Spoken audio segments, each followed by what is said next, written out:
This episode is sponsored by JDAQA Software Testing, your scalable solution for manual, automated, security, and performance testing.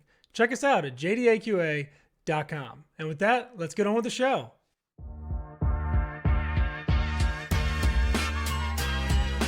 This is The First Customer, hosted by Jay Agner.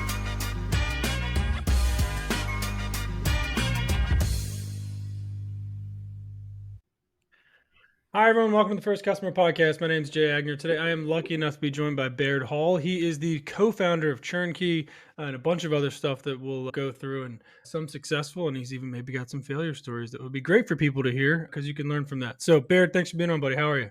Yeah, thanks for having me. I'm excited. Today it's 76 and sunny here in Charleston, South Carolina, which for late January is about as good as it gets. So excited about that. And also, most of the podcasts that I do, I'm talking like revenue operations and demand gen strategies. And when my real passion is building companies, and there's nothing closer to the heart of building a new company than trying to get those first customers. I've been there many times. The first 10 are the hardest. So excited to talk about it. Beautiful, man. I love that. Yeah. So where did you grow up, and was there kind of any influence on you being an entrepreneur later in life? I'm actually fifth generation entrepreneur. Goes all the way back to a pharmacy owner in Pineville, Kentucky. And my mom was actually a golf pro and has built a lot of different products and companies over the years, different training tools and consulting. So it definitely was influenced on me early on. I've always seen my parents and grandparents building companies successfully and unsuccessfully, going through lots of different seasons in life. I was slow to it though, because school really slowed me down. I was so focused trying to do the right thing at school and going through that kind of general career path. And so it wasn't until I was about 27 when I started my first company, which I guess is still pretty young in the grand scheme of things, but in hindsight, I probably should have started earlier. I mean, I think that's plenty young enough or old enough or whatever, right? It doesn't, there's no formula for it, which Right. I'm sure you know. So walk me through, what's the kind of condensed version of those 5 startups you started, the successful ones and then the not so successful ones, and why were the ones that weren't successful unsuccessful?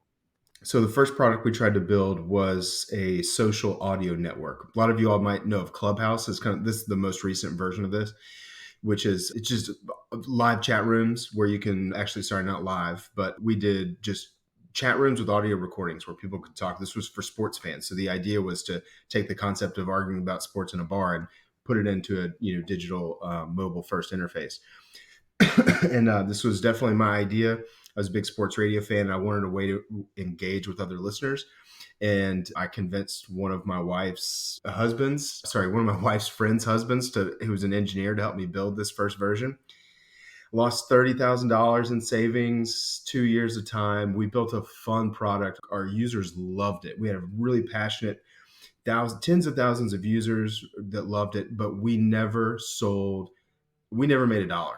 And it's because I created my idea and I put it out into the world. And yes, people loved it. And we had marketing and we had engineering teams, and we actually never raised much money. And we had all of these things that looked like a business, but it was a hobby because we didn't have customers. And we made a critical mistake of building the thing first and then trying to reformat it into an industry. So we tried to sell it to radio stations, didn't work. We tried to sell it to a couple other audio groups, didn't work. And to wrap up a long story, is we actually solved a problem of sharing audio on social media because we had this huge platform of audio content. Figured out how to share it to social media. Podcasters started seeing our audio sharing and they said, "Your app is dumb. I don't want it. How did you post this audio clip to Instagram?" And that became our first successful business, was a marketing tool for sharing audio to social media. So it was a really painful first failure, but it led to our first successful company. That's beautiful. I love that. I mean, that's the pivot in a nutshell. What was the next one? We built that to 7 figures recurring revenue. And along the way, a lot of our podcasters that were posting clips of their show on Instagram using our software, they wanted video captions included. And every time we spec'd it out, it was too expensive. This was 2017, back when this was not a normal concept. So we decided, well, let's build a separate product where any video creator can caption their video easily. And then we'll use the API to power our other products. So it was basically a standalone product to solve the problem for our customers. And that one turned out to be really successful too. We grew that one to 7 figures recurring monthly, or sorry, 7 figures annual recurring revenue as well. And they were kind of separate companies, but really similar, a lot of overlap, but different customers. Those businesses were really high volume. We got really good at inbound marketing and freemium driven growth, which meant that we had high churn all the time. So now our latest company is a product to help subscription businesses reduce churn. So that's probably the quickest way. So there were a lot of zigs and zags in there. And we actually had 2 other companies that didn't work out throughout that, but that's probably the quickest way to sum it all up. Beautiful. And you were like pre like captioning being kind of the standard, and like I mean Descript I think is taking over a lot of Yeah. that now with, and I mean just the way you can edit video with transcription is pretty cool. So it sounds like you guys were a little bit ahead of the curve there. So who was your first customer at Churnkey? First customer at Churnkey were our other 2 businesses, Of which, course. That's beautiful. I mean, that's yeah, fair, man. I think for a serial entrepreneur, I've heard that before. How about the third customer? the third customer was a very similar, we knew the founder, and it was a very similar business to the other 2. So it was in the social media content creation space, SaaS product. And we went to them and just showed them our results and said, hey, here's what we built. And that was our first sale. So, and for all of these companies, honestly, my first sales were to acquaintances and friends and not family, but friends, people I knew in whatever space I was working in, because they were they're the easiest to approach, and you can be really honest with them and say like, hey, I've got this thing. It might be valuable. It might not. Can you help me out? Can I walk you through it and get your feedback? And a lot of our first customers have come through that.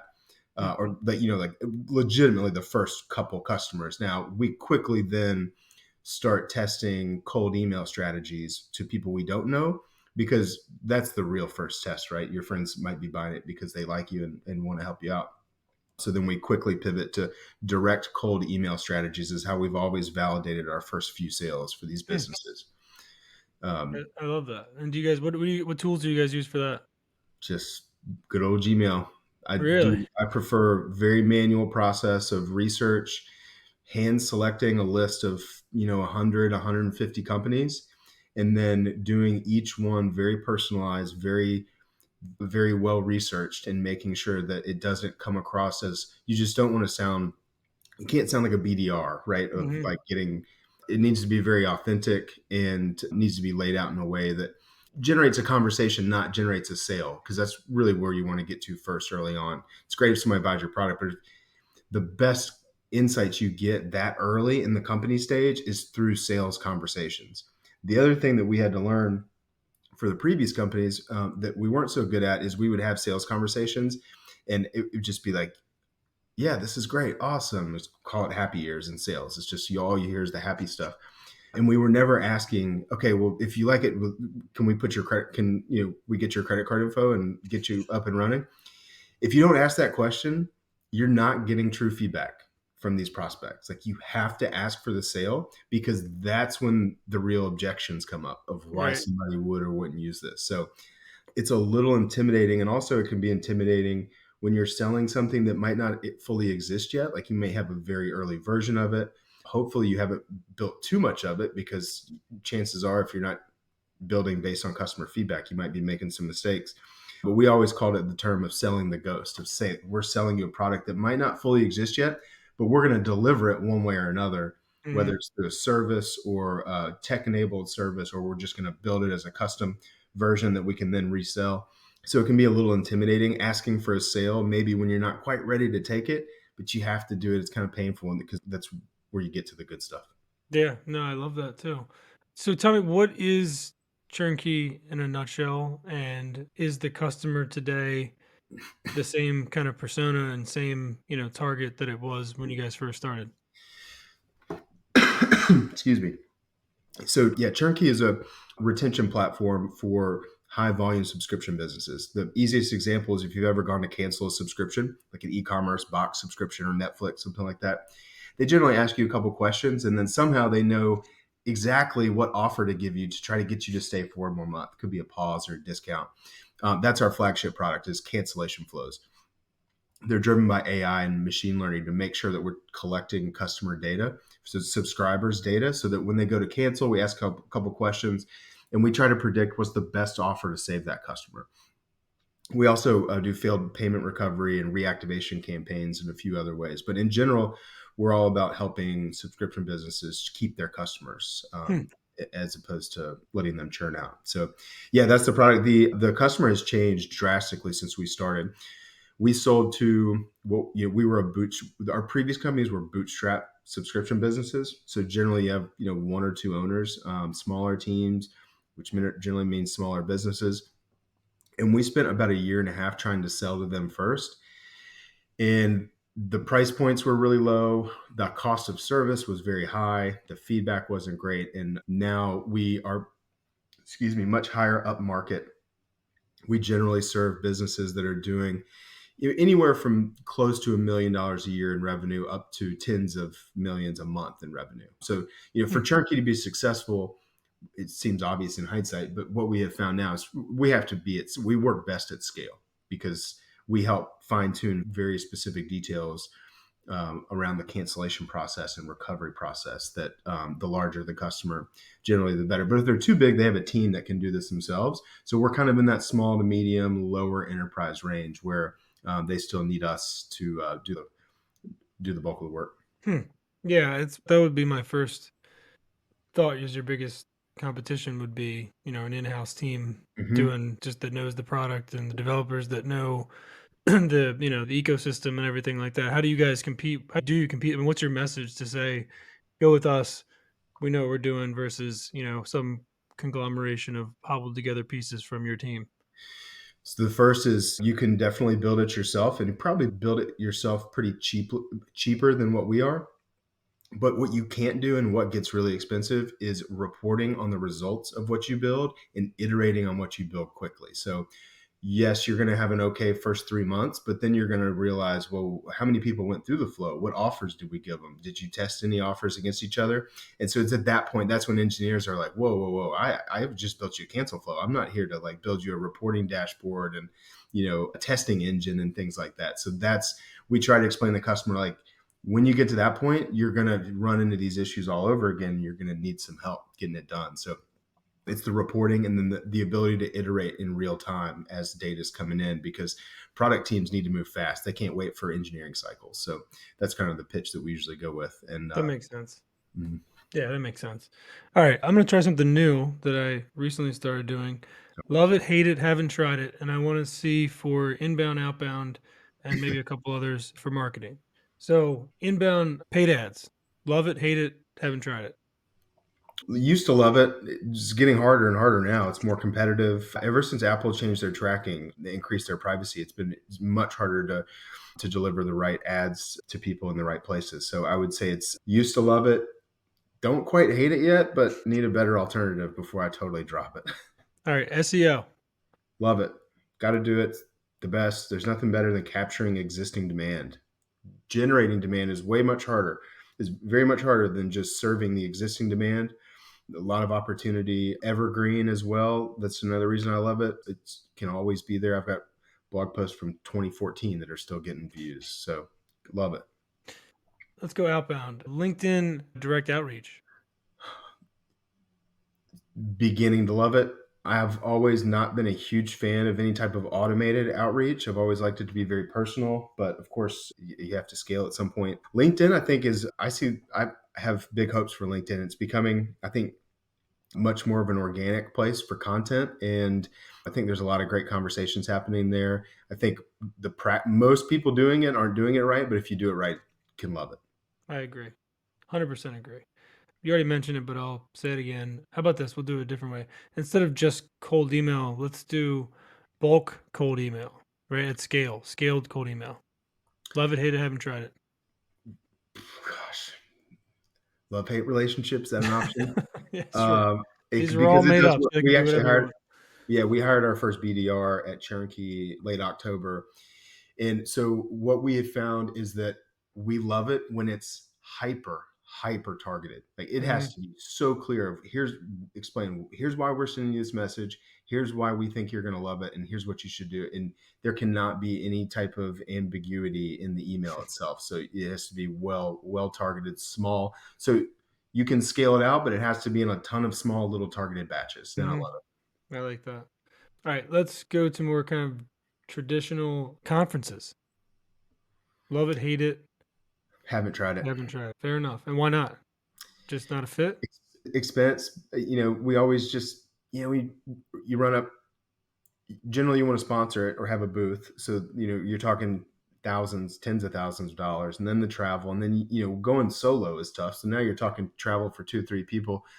And then you're looking at a bill and like, gosh, I could run a lot of campaigns for that amount of money. But we're getting to the point now where our customers are large enough to where it makes sense to go. So I do think, you got to have a big LTV to be able to support those types of expenses, which we're starting to get there now.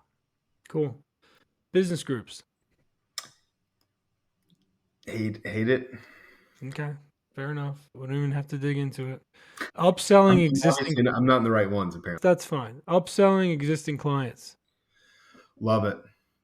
If you can do it. I mean, so we have net negative churn, which means that our retention is positive overall. So if we didn't make a sale tomorrow, our customer base will grow in value, which if you can find that, it just makes the rest of your life so much easier. It takes a lot Hmm. of work to retain customers and do it the right way, but being able to upsell existing customers, the trust is already there, and I love it.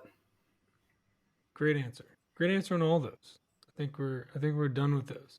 Nice. How do you keep track of your leads? Do you guys use HubSpot? Do you use a tool? Like, and how did you kind of establish a framework for what the right cadence was to talk to people and not be annoying? Like, how did you guys kind of originally install that? And what do you guys use today? We use Apollo for our outbound campaigns, and we'll do a 3 to 4 emails and then we shut it off. They're very hyper targeted. Good example is we serve a lot of AI companies. They're growing extremely fast, and we have some of the larger AI businesses, and they've also have high churn, 20, 30% sometimes, which is a lot on a multi-million-dollar business.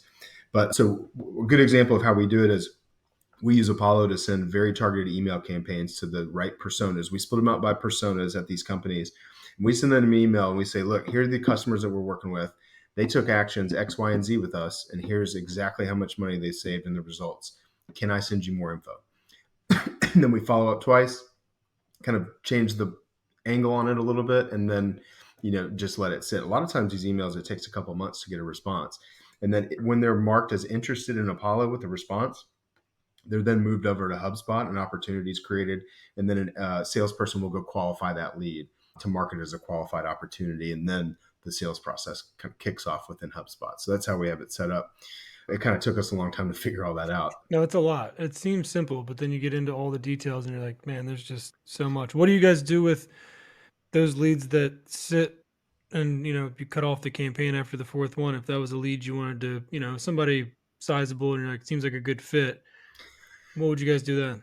That's a good question. We haven't been doing anything just because of bandwidth, but ideally we would like to have more of a enterprise level, which we're getting to that point, to have an enterprise level outbound rep that could be much more selective. The issue with those customers generally that are like, we call them dream customers. We'll have a list of, 100 dream customers. They generally take multiple points of attack. You generally aren't going to, just hit up their retention specialist and just close a deal. We have to, we got to talk to head of growth. We got to talk to CFO. There's lots of different ways that we have to go about it. So we are kind of gearing up for that, I would say, right now. Okay. That's next phase for us. It's fair. All right, a couple more questions. If you were starting the business over again tomorrow with everything you learned, give me 3 steps to kick off a business, the same business, but in a better way, maybe, or an improved way than you did initially.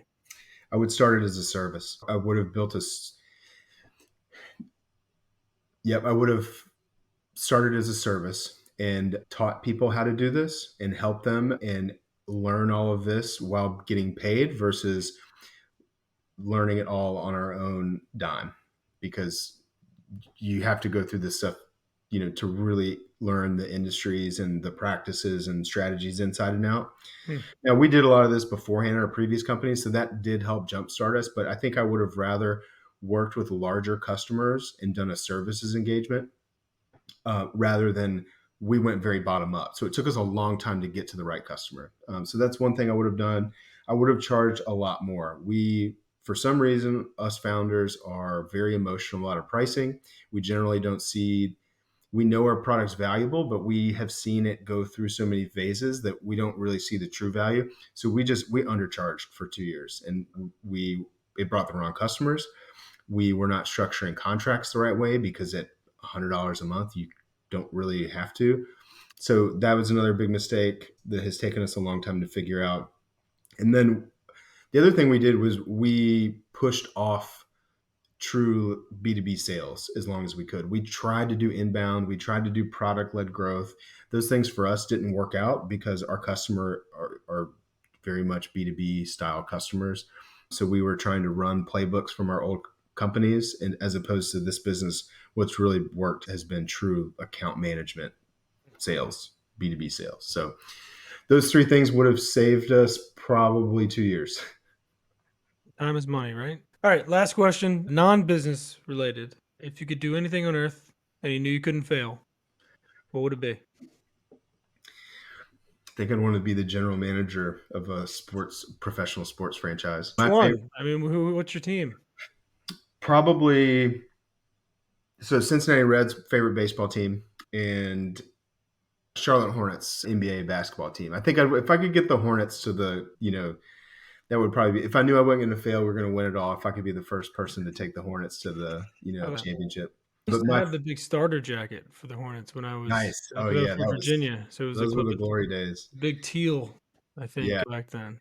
But my favorite thing to study is decision making, which, to be honest, I think it's really the only way to study entrepreneurship, because that's really what you're doing as an entrepreneur, is you're just making decisions over and over again.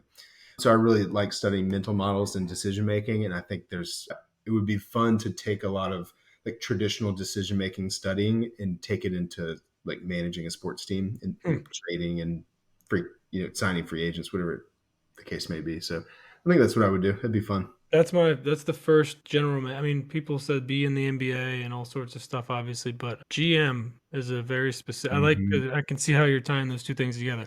Yep. All right, if you want to find out more about you, Baird, or about Churnkey, how do they do that?